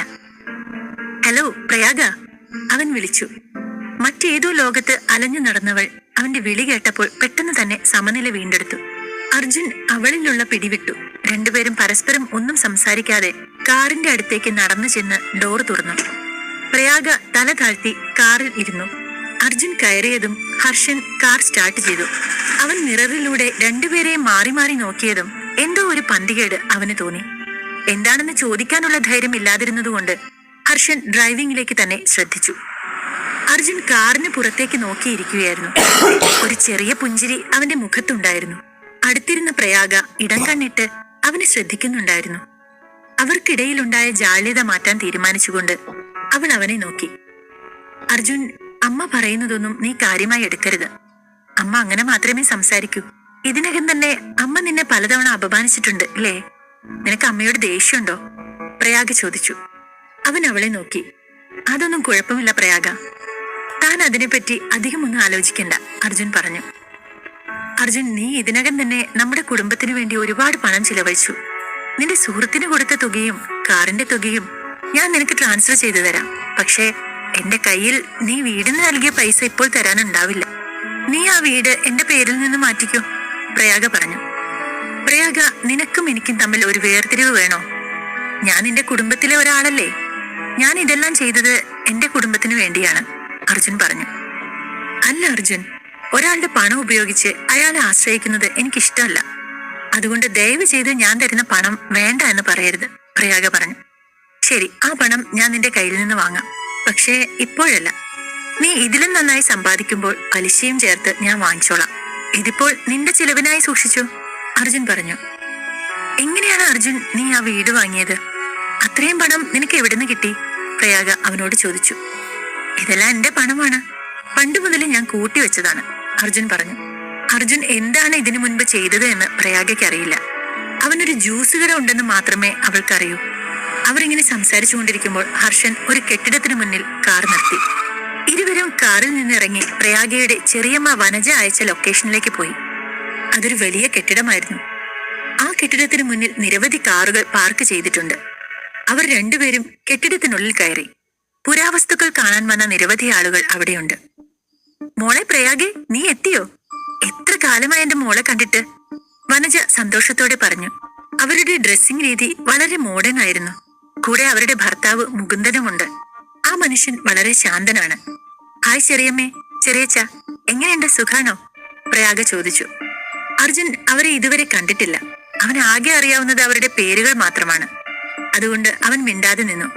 പ്രയാഗമോളെ, നിനക്ക് വലിയ മാറ്റമൊന്നും വന്നിട്ടില്ല. പണ്ടത്തെ പോലെ നീ ഇപ്പോഴും സുന്ദരിയാണ്. മുകുന്ദൻ ഒരു ചിരിയോടെ പറഞ്ഞു. താങ്ക്സ് ചെറിയച്ച, പ്രയാഗ പറഞ്ഞു. പ്രയാഗയുടെ അരികിൽ നിൽക്കുന്ന അർജുനെ മുകുന്ദൻ അപ്പോഴാണ് ശ്രദ്ധിച്ചത്. അയാൾക്ക് അർജുനെ അറിയാം. പ്രയാഗ, ഇവനല്ലേ നിന്റെ ഭർത്താവ് അർജുൻ? നിന്നെ കാണാനൊന്നും തിരക്കേടില്ല. പക്ഷേ ആണുങ്ങൾക്ക് ചേർന്ന വല്ല ജോലിയും നോക്കിക്കൂടെ? വെറുതെ ഇവളുടെ വാലിൽ തൂങ്ങി നടക്കാതെ. നീ എന്റെ പ്രയാഗമോൾക്ക് ഒട്ടും ചേരില്ല. വനജ അർജുനെ നോക്കി പറഞ്ഞു. മുകുന്ദൻ പെട്ടെന്ന് വനജയുടെ അടുത്ത് ചെന്നു. ഞാൻ അങ്ങോട്ട് പോകാം, നീ പ്രയാഗയോട് സംസാരിച്ച് എല്ലാം ക്ലിയർ ചെയ്തു കൊണ്ടുവാ എന്ന് പറഞ്ഞുകൊണ്ട് അയാൾ 1-ാം നിലയിലേക്ക് പോയി. വനജ പ്രയാഗയുടെ അടുത്ത് വന്ന് അർജുനെ ഒരു നോട്ടം നോക്കി. പ്രയാഗെ, നീ അവനെ ഇങ്ങോട്ട് കൊണ്ടുവന്നത് എനിക്ക് അത്ര ഇഷ്ടപ്പെട്ടിട്ടില്ല. എന്തായാലും വന്നതല്ലേ, അവിടെ നിൽക്കട്ടെ. ഞാൻ പറയുന്ന കാര്യം നീ ഇപ്പോൾ ശ്രദ്ധിച്ചു കേൾക്കണം. നീ ഒന്ന് മൂളിയാൽ മതി. നല്ല കൊമ്പത്തുള്ള കുടുംബങ്ങളിലെ ചുറുചുറുക്കുള്ള പയ്യന്മാരെ ഞാൻ കൊണ്ടുവന്ന് മോളുടെ മുമ്പിൽ കൊണ്ട് നിർത്തിത്തരും. ഇവനെ നീ അങ്ങ് ഒഴിവാക്കിയേക്ക്, വനജ പറഞ്ഞു. അവരുടെ വാക്കുകൾ കേട്ട അർജുന് ഉള്ളിൽ വേദന തോന്നി. താങ്ക്സ് ചെറിയമ്മേ, എന്നെക്കുറിച്ച് ഇത്രയും ചിന്തിക്കുന്നുണ്ടല്ലോ, അത് മതി എനിക്ക് എന്നും പറഞ്ഞുകൊണ്ട് അവൾ വിഷയം മാറ്റാൻ ശ്രമിച്ചു. നീ അവിടെ ഉണ്ട് എന്നല്ലാതെ നിന്നെക്കൊണ്ട് ആ കുടുംബത്തിന് പ്രത്യേകിച്ച് കാര്യമൊന്നുമില്ലെന്നറിയാം. എന്നാലും എന്തിനാ അച്ഛൻ നിന്നെ പോലെ ഒരുത്തിനെ കൊണ്ട് ഇവളെ കല്യാണം കഴിപ്പിച്ചതെന്ന് എനിക്ക് ഇതുവരെ മനസ്സിലായിട്ടില്ല. പക്ഷെ നീ പോയാൽ പ്രയാഗ രക്ഷപ്പെടുമെന്ന കാര്യം എനിക്ക് ഉറപ്പാ. പിന്നെ ഇന്നിവിടെ നീ പ്രയാഗയുടെ ഭർത്താവാണെന്നു എവിടെയും പറയരുത്. അസിസ്റ്റന്റ് ആണെന്ന് പറഞ്ഞാൽ മതി, കേട്ടല്ലോ, വനജ മുന്നറിയിപ്പിന്റെ സ്വരത്തിൽ പറഞ്ഞു. ഞാൻ എന്താണ് പറയേണ്ടതെന്ന് എന്നോട് പറയാൻ നിങ്ങൾ ആരാണ്? അർജുന് ദേഷ്യം വന്നിരുന്നു. അവൻ ശബ്ദമുയർത്തിയത് കേട്ട് വനജ ഞെട്ടി. എന്താ പ്രയാഗെ, ഇവൻ ഇങ്ങനെ സംസാരിക്കുന്നത്? മുതിർന്നവരോട് സംസാരിക്കുന്ന രീതിയാണോ ഇത്? ഞാൻ നിന്നെ സഹായിക്കാനല്ലേ അവനോട് പറഞ്ഞത്, വനജ ദേഷ്യത്തോടെ പറഞ്ഞു. അർജുൻ ഇത്ര ധൈര്യമായി തന്നോട് സംസാരിക്കുമെന്ന് അവർ ഒരിക്കലും കരുതിയിരുന്നില്ല. നിങ്ങൾ ഇപ്പോഴല്ലേ പ്രയാഗയെ സഹായിക്കാൻ വന്നത്? ഇത്രയും നാൾ നിങ്ങൾ എവിടെ പോയിരുന്നു? പ്രയാഗയുടെ കുടുംബം വിഷമത്തിലായപ്പോൾ നിങ്ങൾ എന്തേ വന്നില്ല? അർജുൻ ദേഷ്യത്തോടെ ചോദിച്ചു. വനജ പെട്ടെന്ന് എന്ത് പറയണമെന്നറിയാതെ വാക്കുകൾക്കായി തിരഞ്ഞു. നോക്ക് അർജുൻ, നീ എത്രത്തോളം പ്രയാഗയിൽ നിന്ന് അകന്നു നിൽക്കുന്നുവോ അത്രയും നല്ലത്. കാരണം ഇനിയെങ്കിലും പ്രയാഗയ്ക്ക് ഒരു നല്ല ജീവിതം കിട്ടണം. ഞാൻ പറയുന്നത് പോലെ നീ നിന്നാൽ നിനക്ക് കൊള്ളാം. അല്ലെങ്കിൽ നിന്റെ കരിയറും ജീവിതവും എല്ലാം ഞാൻ ഇല്ലാതാക്കും. വാ മോളെ, എല്ലാവരും മുകളിൽ നിന്നെ കാത്തിരിക്കുകയാണ്. നമുക്ക് പോയി അവരെ പരിചയപ്പെടാം, വനജ പറഞ്ഞുകൊണ്ട് അവളെയും കൂട്ടി മുകളിലേക്ക് പോയി. മൂവരും ഫസ്റ്റ് ഫ്ലോറിലേക്ക് പോയപ്പോൾ അവിടെ ധാരാളം സ്ത്രീകളും പുരുഷന്മാരും ഉണ്ടായിരുന്നു. സമ്പന്ന കുടുംബങ്ങളിൽ നിന്നുള്ളവരാണെന്ന മട്ടിൽ വെസ്റ്റേൺ ബ്രാൻഡഡ് ഡ്രസ്സുകളാണ് അവരെല്ലാം ധരിച്ചിരിക്കുന്നത്. അവർ മദ്യപിക്കുകയും ഡാൻസ് ചെയ്യുകയും ചാറ്റ് ചെയ്യുകയും ചെയ്യുന്നുണ്ട്. കണ്ടോ അർജുൻ, ഇവിടെ എല്ലാരും എങ്ങനെയുള്ളവരാണെന്ന്? എന്നിട്ട് നീ നിന്നെ തന്നെ ഒന്ന് നോക്കിയേ. നിന്റെ ഡ്രസ്സ് കണ്ടോ? ഇപ്പോഴെങ്കിലും മനസ്സിലായോ നീ നമ്മുടെ കുടുംബത്തിന്റെ സ്റ്റാറ്റസിന് ചേരാത്തവനാണെന്ന്? വനജ പരിഹസിച്ചുകൊണ്ട് പറഞ്ഞു. അർജുൻ മറുപടിയൊന്നും പറഞ്ഞില്ല. പ്രയാഗയ്ക്ക് ഉള്ളിൽ ദേഷ്യം വരുന്നുണ്ടായിരുന്നു. ഹായ് ആന്റി, ഇതാണോ ആന്റി പറഞ്ഞ പ്രയാഗ? പ്രയാഗയെ നോക്കി വിവേക് എന്നൊരാൾ ചോദിച്ചു. അതെ വിവേക്, ഇതാ ഞാൻ പറഞ്ഞ പ്രയാഗ, എന്റെ മരുമകളാണ്. മോളെ, ഇത് വിവേക്, നിന്റെ ചെറിയച്ഛന്റെ സഹോദരന്റെ മകൻ. അവൻ ഫ്രാൻസിലായിരുന്നു പഠിച്ചതൊക്കെ. ഇവന്റെ അച്ഛൻ ഇവിടെ ബിസിനസ് ചെയ്യുകയാ, വനജ പറഞ്ഞു. You look stunning Prayaga, Vivek അവളെ നോക്കി പറഞ്ഞു. പ്രയാഗ ഒന്ന് ചിരിച്ചു. നിങ്ങളല്ലേ 2 വർഷം മുൻപ് miss beauty Queen of Kerala ആയത്? ഒരു ചെറുപ്പക്കാരൻ ചോദിച്ചു. മാഡമാണോ ശ്രാവണ ജ്വല്ലറി ഗ്രൂപ്പിന്റെ ചീഫ് ഡിസൈനർ? കഴിഞ്ഞ മാസം ശ്രാവണ ഗ്രൂപ്പിന്റെ എക്സിബിഷനിൽ നിങ്ങൾ ഡിസൈൻ ചെയ്ത ആഭരണം കോടികൾക്കല്ലേ വിറ്റത്? അവിടെ ഉണ്ടായിരുന്ന മറ്റൊരു പെൺകുട്ടി ചോദിച്ചു. അതെ, പ്രയാഗ പറഞ്ഞു. അവിടെയുള്ളവരെല്ലാം പ്രയാഗയെ അഭിനന്ദിക്കാൻ തുടങ്ങി. അധ്യായം 24. വിവേക് പ്രയാഗയ്ക്ക് ഒരു ഗ്ലാസ് വൈൻ ഓഫർ ചെയ്തു. നോ താങ്ക്സ്, പ്രയാഗ താല്പര്യമില്ലാതെ പറഞ്ഞു. അപ്പോഴാണ് കുറച്ച് പെൺകുട്ടികൾ അവളെ കണ്ടതും പരിചയപ്പെടാൻ വന്നതും. വാ പ്രയാഗെ, നമുക്ക് ബാൽക്കണിയിൽ നിന്ന് സംസാരിക്കാം, അതിലൊരു പെൺകുട്ടി വിളിച്ചു. ചെല്ലു മോളെ. അവളുടെ പേര് ടെസ എന്നാണ്. അവൾ എല്ലായിടത്തും ഇങ്ങനെ വളരെ ആക്റ്റീവായി നടക്കുന്ന കുട്ടിയാ. ഇത്തരം പാർട്ടിയിലൊക്കെ എങ്ങനെ പങ്കെടുക്കണമെന്ന് അവൾ നിനക്ക് പഠിപ്പിച്ചു തരും. ജീവിതം എന്നാൽ ഇങ്ങനെ വെറും ഓർണമെന്റ്സ് ഡിസൈനിങ് മാത്രമല്ല. പോയി ജീവിതം എങ്ങനെ അടിച്ചു പൊളിച്ച് ജീവിക്കണമെന്ന് പഠിക്കേ. വനജ പതുക്കെ അവളോട് പറഞ്ഞു. എനിക്കിപ്പോൾ എന്താ കുറവ്? ഞാനും അവരെയൊക്കെ പോലെയല്ലേ ഇപ്പോൾ ഉള്ളത്. പ്രയാഗ അങ്ങനെ മനസ്സിൽ ചിന്തിച്ചുകൊണ്ട് ടെസയുടെ കൂടെ പോയി. ഒരു ഇറുകിയ വെസ്റ്റേൺ ബ്ലാക്ക് വസ്ത്രമാണ് ടെസ അണിഞ്ഞിരുന്നത്. ഒറ്റ നോട്ടത്തിൽ തന്നെ അവളൊരു പാർട്ടി ആനിമൽ ആണെന്ന് എല്ലാവർക്കും മനസ്സിലാകും. ഹായ് പ്രയാഗ, പാർട്ടി എങ്ങനെ പോകുന്നു? ടെസ ചോദിച്ചു. കുഴപ്പമില്ല, പ്രയാഗ ചുറ്റും നോക്കി ചിരിച്ചുകൊണ്ട് പറഞ്ഞു. പ്രയാഗ ഇങ്ങനെയാണോ ഒരു പാർട്ടിക്ക് വേണ്ടി ഡ്രസ്സ് ചെയ്യുന്നത്? മറ്റുള്ളവരെയൊക്കെ നോക്കി എത്ര മോഡേൺ ആയാണ് വന്നിരിക്കുന്നത് എന്ന്. ശരിക്കും പറഞ്ഞാൽ താൻ എന്നേക്കാൾ സുന്ദരിയാ. പക്ഷേ ഇന്ന് തന്നേക്കാൾ കൂടുതലും ആളുകൾ നോക്കി നിൽക്കുന്നത് എന്നെയാ. കാരണം എന്താ? എന്റെ ഡ്രസ്സിംഗ് സ്റ്റൈൽ. എന്തിനേറെ പറയുന്നു, നിന്റെ കസിൻ കാവ്യയില്ലേ, she is really good at dressing up. നിനക്ക് അവളെ പോലെ ഡ്രസ്സ് ചെയ്തൂടെ? അല്ലാതെ ഇങ്ങനെ സാരിയും ചുറ്റി ഇതുപോലെ ഒരു പാർട്ടിയിൽ വന്നാൽ ആൾക്കാർ നോക്കി ചിരിക്കും. ടെസ ഒരു ചിരിയോടെ പറഞ്ഞു. പ്രയാഗ അവൾ പറഞ്ഞപ്പോൾ കാവ്യയെ ഓർത്തു. ശരിയാണ്, അവൾ എപ്പോഴും വെൽ ഡ്രസ്ഡ് ആണ്. ബൈ ദ വേ, നീ മാരീഡ് അല്ലേ? നീ വേറെ ഒന്നും വിചാരിക്കില്ലെങ്കിൽ ഞാനൊന്ന് ചോദിക്കട്ടെ, നിന്റെ ഹസ്ബൻഡ് നിന്നെ കെയർ ചെയ്യുന്ന ടൈപ്പാണോ? ഫോർ എക്സാമ്പിൾ, ആള് ഗിഫ്റ്റ്സ് ഒക്കെ കൊണ്ടുതരുമോ? Like branded hand bags, dresses, jewelleries അങ്ങനെയൊക്കെ? ടെസ ചോദിച്ചു. ആ ചോദ്യം പ്രയാഗയ്ക്ക് അത്ര ഇഷ്ടമായില്ല. ഞാൻ ഒരിക്കലും അവനോട് ഒന്നും ആവശ്യപ്പെടാറില്ല. അവൾ തന്റെ ദേഷ്യം പുറമെ കാണിക്കാതിരിക്കാൻ നന്നേ ശ്രമിച്ചുകൊണ്ട് പറഞ്ഞു. എന്തുകൊണ്ട് ആവശ്യപ്പെടുന്നില്ല? നീ അവന്റെ ഭാര്യയല്ലേ. നിന്നെ സന്തോഷിപ്പിക്കേണ്ടത് അവന്റെ കടമയാണ്. അങ്ങനെയല്ലാത്ത ഹസ്ബൻഡ്സിനെ ഡിവോഴ്സ് ചെയ്യണമെന്നേ ഞാൻ പറയൂ. ഭാര്യയ്ക്ക് വേണ്ടി ഇഷ്ടം പോലെ സ്പെൻഡ് ചെയ്യാൻ തയ്യാറായ ഹസ്ബൻഡ്സ് ഉണ്ടെങ്കിലേ ലൈഫ് അടിച്ചു പൊളിച്ച് ജീവിക്കാൻ പറ്റൂ. ടെസ അല്പം ഗൗരവത്തോടെ പറഞ്ഞു. അതേസമയം വനജയും അവർക്കൊപ്പം ചേർന്നു. ശരിക്കും എന്റെ അച്ഛനാണ് പ്രയാഗയോട് ഈ ചതി ചെയ്തത്. ഒരു ജോലിയും കൂലിയും ഇല്ലാത്ത ഒരുത്തനെ പിടിച്ച് അവളെ കല്യാണം കഴിപ്പിച്ചു. ആൻഡ് യു നോ സംതിങ്, അവളും അവനും ഒരു മുറിയിൽ പോലും അല്ല കിടക്കുന്നത്. ശരിക്കും അവൾക്ക് അവൻ ഭർത്താവ് എന്നത് ഒരു പേരിന് മാത്രമാണ്, അവർ പരിഹാസത്തോടെ പറഞ്ഞു. അതിനിടെ അർജുൻ അവരുടെ പുറകിൽ വന്നു നിന്നത് അവരാരും കണ്ടിരുന്നില്ല. ഓ പ്രയാഗ, എങ്ങനെയാ ഇതുപോലെയുള്ള ഒരാളുടെ കൂടെ ജീവിക്കുന്നത്? I feel sad for you, Tessa വിഷമം അഭിനയിച്ചുകൊണ്ട് പറഞ്ഞു. അവനെ കുറിച്ച് സംസാരിച്ചത് മതി. കേൾക്കുമ്പോൾ തന്നെ എനിക്ക് ദേഷ്യം വരുന്നു. എങ്ങനെയാ ഇതുപോലെ ഒരു സുന്ദരിയായ പെൺകുട്ടിയെ കെയർ ചെയ്യുന്നത് എന്ന് പോലും അവൻ അറിയില്ല. ഹീസ് എൻ ഇഡിയറ്റ്, വിവേക് അവിടേക്ക് വന്നുകൊണ്ട് പറഞ്ഞു. വെറുതെ ആ വേസ്റ്റിനെ കുറിച്ച് സംസാരിച്ച് സമയം കളയാതെ നമുക്കൊരു ഡ്രിങ്ക് കഴിക്കാം. അവർക്കിടയിലേക്ക് മുകുന്ദൻ ഒരു ചിരിയോടെ ഒരു ബോട്ടിലുമായി വന്നു. വാ, നമുക്ക് എല്ലാവർക്കും ഒന്നിച്ച് ഈ ബോട്ടിൽ ഫിനിഷ് ചെയ്യാം, മുകുന്ദൻ പറഞ്ഞു. പ്രയാഗ അവിടെ നിന്നും ഒഴിയാൻ നോക്കിയെങ്കിലും വനജയുടെയും മുകുന്ദന്റെയും നിർബന്ധം കാരണം അവൾക്ക് സമ്മതിക്കേണ്ടി വന്നു. പ്രയാഗ ഉൾപ്പെടെ എല്ലാവരുടെയും ഗ്ലാസ് നിറച്ച ശേഷം വിവേക് അത് അവളുടെ കയ്യിൽ കൊടുത്തു. താങ്ക്സ്, അവൾ പറഞ്ഞു. അവൻ മറ്റൊരു ഗ്ലാസ് എടുത്ത് അർജുന് നേരെ നീട്ടി. നോ താങ്ക്സ്, ഞാൻ ഇതൊന്നും ഉപയോഗിക്കില്ല, അർജുൻ പറഞ്ഞു. എല്ലാവരും അർജുനെ അതിശയത്തോടെ നോക്കി. ആദ്യമായിട്ടാണ് വിവേക് കൊടുത്ത ഡ്രിങ്ക് ഒരാൾ നിരസിച്ചത്. താൻ ആരാണ്? വിവേക് ചോദിച്ചു. അർജുൻ മറുപടി പറയാൻ തുടങ്ങിയതും വനജ ഇടയിൽ കയറി. അത് വിവേക്, അവൻ പ്രയാഗയുടെ അസിസ്റ്റന്റ് ആണ്. അവൾ എവിടെ പോയാലും അവനും ഉണ്ടാകും, വനജ ധൃതിയിൽ പറഞ്ഞു. ഓ, അസിസ്റ്റന്റ് ആണോ? എന്നിട്ടാണോ ഇങ്ങനെ പെരുമാറുന്നത്? തനിക്ക് തന്റെ ജീവിതത്തിൽ ഇനി ഇതുപോലെ ഒരു ഡ്രിങ്ക് കിട്ടില്ല, വിവേക് അല്പം അഹങ്കാരത്തോടെ പറഞ്ഞു. ആ വിട്ടേക്ക് വിവേക്, ചിലർക്ക് പാർട്ടിയിൽ എങ്ങനെ പങ്കെടുത്ത് പെരുമാറണമെന്നൊന്നും അറിയില്ല, മുകുന്ദൻ പറഞ്ഞു. അർജുനെ ശ്രദ്ധിക്കാതെ വിവേക് പ്രയാഗയെ കണ്ണെടുക്കാതെ നോക്കി നിന്നു.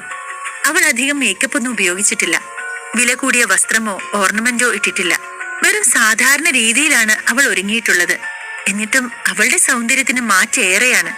ഒരു തവണ കണ്ടാൽ കണ്ണെടുക്കാതെ നോക്കാൻ തോന്നുന്ന ഒരു തരം സൗന്ദര്യമായിരുന്നു അവളുടേത്. വിവേക് ഒരു പ്ലേ ബോയ് ടൈപ്പാണ്. അവന്റെ കുടുംബത്തിന് ആവശ്യത്തിലധികം പണമുണ്ടായിരുന്നു. ആഗ്രഹിച്ച കാര്യങ്ങളൊക്കെ സ്വന്തമാക്കി ശീലമുള്ള അവന് പെൺകുട്ടികൾ ഒരു വീക്ക്നെസ് ആണ്. 2 വർഷം മുൻപാണ് അവൻ പ്രയാഗയെ ആദ്യമായി കാണുന്നത്. അപ്പോൾ കാര്യമായൊന്നും അവൻ അവളെ ശ്രദ്ധിച്ചിരുന്നില്ല. എന്നാൽ അടുത്തിടെ എക്സിബിഷനിൽ അവൾ വിജയിച്ച സമയത്ത് ഒരു ഇന്റർവ്യൂവിൽ പ്രയാഗയെ അവൻ കണ്ടു. അവളെ അതിൽ കണ്ടപ്പോൾ മുതൽ അവൻ പ്രയാഗയെ നേരിൽ കാണാൻ കാത്തിരിക്കുകയായിരുന്നു. ഇപ്പോൾ വനജ കാരണമാണ് അവളെ വീണ്ടും കണ്ടത്. പക്ഷെ അർജുൻ അവന്റെ സ്വപ്നത്തിൽ ഒരു കരിനിഴലായി നിൽക്കുകയാണ്. അത് വിവേകിനെ അസ്വസ്ഥനാക്കി. അല്ല പ്രയാഗ, നിന്റെ അസിസ്റ്റന്റിന്റെ പേരെന്താ? അവൻ ചോദിച്ചു. അർജുൻ, പ്രയാഗ പറഞ്ഞു. ഓ, അർജുൻ. അർജുൻ അല്ല, അത് നിന്റെ ഹസ്ബൻഡ് അല്ലേ പ്രയാഗ? അപ്പോൾ ഇതാണ് നിന്റെ ഭർത്താവ്? ഓ, ഹസ്ബൻഡായിട്ട് ഒന്നിനും കൊള്ളാത്തത് കൊണ്ട് അസിസ്റ്റന്റ് ആക്കി കൂടെ നിർത്തി പണിയെടുപ്പിക്കുകയാണോ? വിവേക് ഉറക്കെ പൊട്ടിച്ചിരിച്ചുകൊണ്ട് ചോദിച്ചു. അർജുൻ എപ്പോഴത്തെയും പോലെ തന്നെ ഒന്നും മിണ്ടാതെ നിന്നു. അവൻ ഇതുപോലെയുള്ള കുറെ ആൾക്കാരെ അവന്റെ ജീവിതത്തിൽ നേരത്തെ കണ്ടിട്ടുണ്ട്. എന്നാൽ പ്രയാഗ മിണ്ടാതിരിക്കാൻ ഒരുക്കമല്ലായിരുന്നു. മിസ്റ്റർ വിവേക്, അർജുനോട് മര്യാദയ്ക്ക് സംസാരിക്കണം, അവൾ ഗൗരവത്തോടെ അവനോട് പറഞ്ഞു. പ്രയാഗ തനിക്ക് വേണ്ടി ശബ്ദമുയർത്തി സംസാരിച്ചത് കണ്ടതും അർജുന് സന്തോഷമായി. സോറി പ്രയാഗ, ഇവൻ ആരാണ് എന്നറിഞ്ഞ ശേഷം ഒന്നും മിണ്ടാതിരിക്കാൻ എനിക്ക് കഴിയില്ല. നിന്നോട് എല്ലാവരും ചേർന്ന് ചെയ്തിരിക്കുന്നത് അനീതിയാണ്. അതിലെനിക്ക് ദേഷ്യമുണ്ട്. വിവേക് ചിരി അടക്കി പറഞ്ഞു. എന്താ ഇത് പ്രയാഗ, ഇവനാണോ നിന്റെ ഭർത്താവ്? എനിക്കാണ് ഇതുപോലൊരു ഭർത്താവിനെ കിട്ടിയിരുന്നതെങ്കിൽ എപ്പോഴും ഞാൻ എന്റെ ജീവിതത്തിൽ നിന്ന് അവനെ തള്ളിക്കളഞ്ഞേനെ. നിന്റെ ഈ ജീവിതത്തെക്കുറിച്ച് ആലോചിക്കുമ്പോൾ തന്നെ എനിക്ക് അവനോട് ദേഷ്യം തോന്നുന്നു, ടെസ പറഞ്ഞു. ഇവൻ ആ കുടുംബത്തിൽ കഴിയാൻ ഒരു നാണവുമില്ലേ? ഇതുപോലെയുള്ളവരൊക്കെ നമ്മുടെ പാർട്ടിയിൽ പങ്കെടുത്താൽ കുടുംബത്തിന്റെ മാനം തന്നെ നഷ്ടമാകും, വിവേകിന്റെ ഫ്രണ്ട് പറഞ്ഞു. Shut up all of you. ഇതെന്റെ വ്യക്തിപരമായ കാര്യമാണ്. ഇനി ഇതേപ്പറ്റി നിങ്ങൾ ആരും സംസാരിക്കരുത്, പ്രയാഗ ദേഷ്യത്തോടെ പറഞ്ഞു. വിവേക് അവളോടൊന്ന് പുഞ്ചിരിച്ചു. സോറി പ്രയാഗ, അവർക്ക് വേണ്ടി ഞാൻ നിന്നോട് മാപ്പ് പറയാം. നിനക്ക് എന്ത് ആവശ്യമുണ്ടെങ്കിലും എന്നെ വിളിച്ചാൽ മതി. ടെസ, പ്രയാഗയ്ക്ക് വേണ്ടി വാങ്ങിയ ഒരു ഗിഫ്റ്റ് ആ മുറിയിലുണ്ട്, അതൊന്ന് എടുത്തു കൊണ്ടുവരാമോ? വിവേക് പറഞ്ഞു. ടെസ ആ മുറിയിൽ നിന്നും ഒരു ബാഗ് എടുത്തു കൊണ്ടുവന്ന് ടേബിളിൽ വെച്ചു. അതൊരു ബ്രാൻഡഡ് ബാഗായിരുന്നു. അത് കാഴ്ചയ്ക്ക് തന്നെ മനോഹരമായിരുന്നു. അത് കണ്ട പെൺകുട്ടികൾ അതിനുള്ളിൽ എന്താകുമെന്ന് അസൂയയോടെ നോക്കി. ഇതൊരു ചെറിയ ഗിഫ്റ്റാണ് തനിക്ക് വേണ്ടി. നമ്മൾ തമ്മിൽ ആദ്യമായി കാണുകയല്ലേ? വിവേക് അവൾക്ക് നേരെ നീട്ടി. ആ ബാഗിനുള്ളിൽ കുറച്ച് മോഡേൺ ഡ്രസ്സുകളും പെർഫ്യൂംസും മേക്കപ്പ് ഐറ്റംസും ഒക്കെയായി ഒരു പെൺകുട്ടിക്ക് ഇഷ്ടപ്പെടുന്ന എല്ലാ കോസ്റ്റ്ലി ഐറ്റംസും ഉണ്ടായിരുന്നു. പ്രയാഗ അതാകെ ഒന്ന് നോക്കി. ഇതെല്ലാം കോസ്റ്റ്ലിയാണ്, എനിക്കിതൊന്നും ഇഷ്ടമല്ല. സോ നോ താങ്ക്സ്, എനിക്കിതിന്റെ ആവശ്യമില്ല, പ്രയാഗ പറഞ്ഞു. ഹേയ്, എന്താ പ്രയാഗ, ഞാനിത് എന്റെ ഒരു സന്തോഷത്തിന് തന്നതല്ലേ. റേറ്റ് ഒന്നും നോക്കണ്ട. ബ്രാൻഡഡ് ആയാൽ അതെന്നും നിലനിൽക്കും. അതുകൊണ്ടാ ഞാൻ തനിക്ക് ഇതെല്ലാം വാങ്ങിയത്. നമ്മുടെ സൗഹൃദവും എന്നും ഇതുപോലെ നിലനിൽക്കണം, വിവേക് പുഞ്ചിരിയോടെ പറഞ്ഞു. ആ സമ്മാനം വാങ്ങാൻ പ്രയാഗയ്ക്ക് ഒട്ടും താല്പര്യമില്ലായിരുന്നു. എന്നാൽ അതേസമയം അത് നിഷേധിക്കാനും ആവുന്നില്ല. അവൾ ഉടനെ അർജുനെ നോക്കി. അവൻ അവളെ സാധാരണ പോലെ നോക്കി പറഞ്ഞു. അവൾക്ക് ആ സമ്മാനം ആവശ്യമില്ല, അതുകൊണ്ട് അത് ഇവിടെ കൊണ്ടുവച്ചതുപോലെ തന്നെ എടുത്ത് അകത്തേക്ക് വെച്ചോളൂ, അർജുൻ ശബ്ദം കനപ്പിച്ചുകൊണ്ട് പറഞ്ഞു. ജീവിക്കാൻ വേണ്ടി ഒരു പെണ്ണിനെ ആശ്രയിക്കുന്ന നീ പ്രയാഗയുടെ കാര്യങ്ങളിൽ അഭിപ്രായം പറയേണ്ട ആവശ്യമില്ല, വിവേക് അവന്റെ വാക്കുകൾ ഇഷ്ടപ്പെടാതെ പറഞ്ഞു. അവൾക്ക് ആ ഗിഫ്റ്റ് ആവശ്യമില്ല എന്ന് നിനക്ക് എങ്ങനെ അറിയാം? നീ ഇവിടെ ഉള്ളതുകൊണ്ടാണ് അവൾ അത് വാങ്ങാത്തത്. ഇതുപോലെ സാധനങ്ങൾ നീയോ അവൾക്ക് വാങ്ങിക്കൊടുക്കില്ല. എന്നാൽ കിട്ടിയത് സ്വീകരിക്കാനും നീ സമ്മതിക്കില്ലേ? ടെസ അവർക്കിടയിൽ കയറി പറഞ്ഞു. അതേസമയം വനജയും അങ്ങോട്ട് കയറി വന്നു. എന്താ എന്താ അവിടെ ഒരു സംസാരം നടക്കുന്നേ? വനജ അവരോട് ചോദിച്ചു. ആന്റി, ഈ അർജുൻ പ്രയാഗയെ ഗിഫ്റ്റ് വാങ്ങാൻ സമ്മതിക്കുന്നില്ല, വിവേക് പറഞ്ഞു. അവൾ ഗിഫ്റ്റ് വാങ്ങണ്ട എന്ന് പറയാൻ നീ ആരാ? അവൾ ഒരിക്കലും നിന്നെ ഭർത്താവായി അംഗീകരിച്ചിട്ടില്ല. പിന്നെ നീ എന്തിനാ അവളുടെ മേൽ അധികാരം സ്ഥാപിക്കാൻ ശ്രമിക്കുന്നത്? വളരെ ഉയർന്ന നിലയിൽ എത്തേണ്ടവളാണ് അവൾ. ഈ എട്ടാവട്ടത്തിൽ നിന്ന് മാറിയാൽ മാത്രമേ അവൾക്ക് അതിന് കഴിയൂ. അവൾ അതിൽ നിന്നും പുറത്തിറങ്ങാൻ ശ്രമിക്കുമ്പോൾ നീ എന്തിനാണ് അവളെ വീണ്ടും അതിലേക്ക് തന്നെ വലിച്ചിരുന്നത്? പ്രയാഗ, അത് വിവേക് നിനക്ക് തന്ന ഗിഫ്റ്റാണ്, അത് വാങ്ങിക്കേ. ആദ്യം അർജുനോടും പിന്നെ പ്രയാഗയോടുമായി വനജ പറഞ്ഞു. പ്രയാഗ പറഞ്ഞല്ലോ അവൾക്ക് ആ ഗിഫ്റ്റ് വേണ്ടെന്ന്, പിന്നെ എന്തിനാണ് അവളെ നിർബന്ധിക്കുന്നത്? അർജുൻ പറഞ്ഞു. അവൾ ആഗ്രഹത്തോടെ ആ ഗിഫ്റ്റ് സ്വീകരിക്കാൻ തയ്യാറായിരുന്നുവെങ്കിൽ അവൻ ഒരിക്കലും അവളെ തടയില്ലായിരുന്നു. കാരണം അവളുടെ ഇഷ്ടങ്ങളെ അവൻ ബഹുമാനിക്കുന്നുണ്ടായിരുന്നു. എന്നോട് എതിർത്ത് സംസാരിക്കാൻ മാത്രമായോ നീ? അവൾ ആ ഗിഫ്റ്റ് ഇഷ്ടമായില്ല എന്ന് പറഞ്ഞിട്ടില്ല. നീ കാരണമാണ് അവൾ എല്ലാം അഡ്ജസ്റ്റ് ചെയ്യുന്നത്. ഒരിക്കൽ പോലും അവൾ സന്തോഷമായി ഇരിക്കാൻ നീ ആഗ്രഹിക്കുന്നില്ലേ? നീയോ ഒന്നും വാങ്ങിക്കൊടുക്കുന്നില്ല, പിന്നെ എന്തിനാ ആരെങ്കിലും കൊടുക്കുന്നത് കൂടെ ഇല്ലാതാക്കുന്നത്? വനജ ദേഷ്യത്തോടെ ചോദിച്ചു. എന്നെ സംബന്ധിച്ചിടത്തോളം ഈ ഗിഫ്റ്റുകൾ വളരെ കോസ്റ്റ്ലിയാണ്, അർജുൻ പറഞ്ഞതും ചുറ്റിലുമുള്ളവർ കളിയാക്കി ചിരിച്ചു. അത് ശരിയാ, ഈ സാധനങ്ങളുടെ റേറ്റ് കൂട്ടിയാൽ തന്നെ ഏകദേശം 2 ലക്ഷത്തോളം രൂപ വില വരും, ടെസ ചിരിയോടെ പറഞ്ഞു. ലക്ഷങ്ങളിലൊന്നും ഒരു കാര്യവുമില്ല. പ്രയാഗയ്ക്ക് അത് ഇഷ്ടമായില്ല. സംശയമാണെങ്കിൽ നേരിട്ട് ചോദിച്ചോളൂ, അർജുൻ പറഞ്ഞു. ഒരു പെണ്ണും ഇതുപോലെയുള്ള ഗിഫ്റ്റ് ഇഷ്ടമായില്ല എന്ന് പറയില്ല. നീയാണ് പ്രയാഗയെ പ്രഷർ ചെയ്ത് അത് പറയിപ്പിക്കുന്നത്, ടെസ പറഞ്ഞു. പ്രയാഗ, നിനക്ക് ഈ ഗിഫ്റ്റുകൾ ഇഷ്ടമായാൽ തീർച്ചയായും നീ ഇത് വാങ്ങണം. പറയേ, നിനക്കിതൊക്കെ ഇഷ്ടമായില്ലേ? വിവേക് ചോദിച്ചു. ആ ഗിഫ്റ്റ് വാങ്ങിക്കുമോളെ, വനജയും പറഞ്ഞു. പ്രയാഗ ആ ഗിഫ്റ്റ് സ്വീകരിക്കുമോ ഇല്ലയോ എന്നറിയാൻ എല്ലാവരും ആകാംക്ഷയോടെ നോക്കി നിൽക്കുകയാണ്. ഇപ്പൊ പ്രയാഗ ഈ ഗിഫ്റ്റ് വാങ്ങിയില്ല എങ്കിൽ മറ്റുള്ളവരുടെ മുന്നിൽ താൻ അപഹാസ്യനാകും എന്നൊരു ടെൻഷൻ തോന്നി തുടങ്ങി വിവേകിന്. പ്രയാഗ എല്ലാവരെയും നോക്കിയ ശേഷം, വിവേക്, താങ്ക്സ് ഫോർ എവറിത്തിങ്, പക്ഷേ എനിക്ക് ഈ ഗിഫ്റ്റ് വേണ്ട, അവൾ ഗൗരവത്തോടെ തന്നെ പറഞ്ഞു. അവളുടെ വാക്കുകൾ കേട്ട് എല്ലാവരുടെയും മുഖം വാടി. വിവേക് ഇത്രയും കാശ് മുടക്കി അവൾക്കായി വാങ്ങിയ ഗിഫ്റ്റ് അവൾ സ്വീകരിക്കാത്തതിൽ എല്ലാവർക്കും നീരസം തോന്നി. നിനക്ക് എന്റെ ഗിഫ്റ്റ് ഇഷ്ടമായില്ല അല്ലേ? അതുവരെ സൗമ്യനായ വിവേകിന്റെ മുഖം ദേഷ്യം കൊണ്ട് ചുവന്നു. ഒരിക്കൽ പറഞ്ഞാൽ മനസ്സിലാവില്ല എന്നുണ്ടോ വിവേകിന്? പ്രയാഗ ചോദിച്ചു. അതിന്റെ കാരണം? അവൻ ചോദിച്ചു. കാരണം എനിക്ക് ഇത്ര വില കൂടിയ ഗിഫ്റ്റ് ഇഷ്ടമല്ല, പ്രയാഗ പറഞ്ഞു. നിന്റെ ഭർത്താവിന് പേടിച്ചാണോ നീ ഇത് വേണ്ട എന്ന് പറയുന്നത്? അങ്ങനെയാണെങ്കിൽ ഒരു വാക്ക് എന്നോട് പറയും. അവനെ ഈ സിറ്റിയിൽ നിന്നും ഞാൻ ഇപ്പൊ തന്നെ പറഞ്ഞു വിടും. ഇനി ഒരിക്കലും അവൻ ഈ നാട്ടിൽ കാല് കുത്താത്ത വിധം ഞാൻ നോക്കിക്കൊള്ളാം, വിവേക് പറഞ്ഞു. ഹലോ മിസ്റ്റർ, താൻ എന്നെയും എന്റെ ജീവിതത്തെയും കുറിച്ച് ആലോചിച്ച് ഒരുപാട് സങ്കടപ്പെടുന്നുണ്ടല്ലോ. എന്നാലേ അത് വേണ്ട കേട്ടോ, പ്രയാഗ അല്പം പരിഹാസം കലർത്തി ചോദിച്ചു. പ്രയാഗ, നീ എന്തൊക്കെയാണ് ഈ പറയുന്നത്? നിന്നെ ഒരു നല്ല ടീമുമായിട്ട് ചേർക്കാനാണ് ഞാൻ നിന്നെ ഇങ്ങോട്ട് ക്ഷണിച്ചത്, അല്ലാതെ വിവേകിനെ ഇൻസൾട്ട് ചെയ്യാനല്ല. നിന്റെ ഭർത്താവ് പറഞ്ഞതുകൊണ്ടല്ലേ നീ അവനെ ഇൻസൾട്ട് ചെയ്തത്? എന്തിനാണ് നീ അവനെ അനുസരിച്ചത്? അതുപോലെ എന്റെ വാക്കിനും നീ എന്താ ഒരു വിലയും കൊടുക്കാത്തത്? വനജ ദേഷ്യത്തോടെ പറഞ്ഞു. എന്നിട്ട് അർജുന് നേരെ തിരിഞ്ഞു. ഒന്നിനും കൊള്ളില്ലേലും അവളെ നിന്റെ കൺട്രോളിൽ തന്നെ കൊണ്ടുപോകുന്നുണ്ടല്ലോ നീ. പക്ഷേ നീ എഴുതി വെച്ചോ, അധിക കാലമൊന്നും നിന്റെ ഈ ഭരണം ഉണ്ടാവില്ല കേട്ടോ, വനജ ഗൗരവത്തിൽ പറഞ്ഞു. പ്രയാഗ, വിവേകിന്റെ ഈ സമ്മാനം ഞാൻ വാങ്ങുന്നു. ഞാനിത് നിന്റെ അമ്മയ്ക്ക് അയച്ചു കൊടുക്കാം, ബാക്കി അവർ തീരുമാനിക്കട്ടെ. വനജ അവനിൽ നിന്നും ആ ഗിഫ്റ്റ് വാങ്ങിക്കൊണ്ട് അർജുനെയും പ്രയാഗയെയും രൂക്ഷമായി നോക്കി.